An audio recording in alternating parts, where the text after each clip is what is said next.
We're going to begin looking at the PIAA physical form in an effort to assist you as you work through this paperwork. As you look at Section 1, this is primarily personal information regarding your student. It is self-explanatory, so you can complete that as is. In the lower part of the personal information, you ought to put in the sports that you believe your child may participate in at the school district. As we go down through that, you'll see emergency information for the parent or guardian, and then if there's a secondary emergency information, you'll see that. Next up, we'll go through, and there is medical information and physicians and allergies, et cetera, et cetera. Go through that, complete that form as correctly as possible so our athletic trainers have all that information on hand if your student should be in need.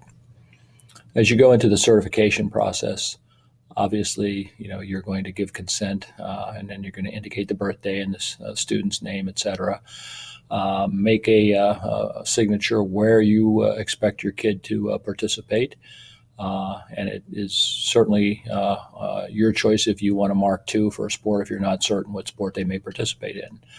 Please understand the eligibility rules that the PIAA requires, and note in Section C there's a disclosure of records that you want to be careful that you understand.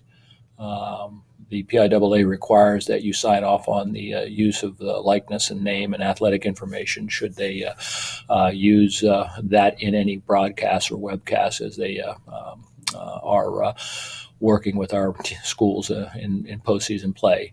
Obviously, permission to administer emergency medical care, that's something you want.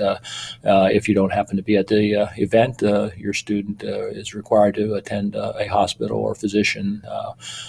They can be dealt with immediately. And then obviously there's a confidentiality agreement. As we move into Section 3, it's important that you understand the risks of concussion and traumatic brain injury. So make sure you read through this and understand it. Our coaches and our athletic trainers are well versed in these areas, and they certainly will bring it to not only your attention but also your doctor's attention should there be an issue that may involve concussion or traumatic brain injury. So please read that, sign off on that so that we know that you have read it. Also, we want the student to sign off on that regardless of their age. Section 4, talks about the sudden cardiac arrest, symptoms and warning signs. Again, it's important that you understand those. Be assured that our coaches go through a training session for cardiac arrest also. They will be there obviously on the field and on the courts and in the arenas with the kids more so than anyone else. So they're equipped to understand what might be occurring, and we want you also to understand that. So please to review that and sign off on that, and also have your students sign off on that. Section 5 is a simple health history. This is very important for our athletic trainers to have this information on hand. So please go through those boxes one by one and make sure that you communicate the correct information regarding your child to our athletic trainers. If there are any areas that you need additional explanation, there's a spot there in the lower part of the page for you to write in anything. Again, have your student and yourself sign off on that. Section 6 is actually the physical. At the school district, we will provide 2 days of physicals in the summer that will allow the student to be eligible for the following year. And this is the form that those doctors will fill out.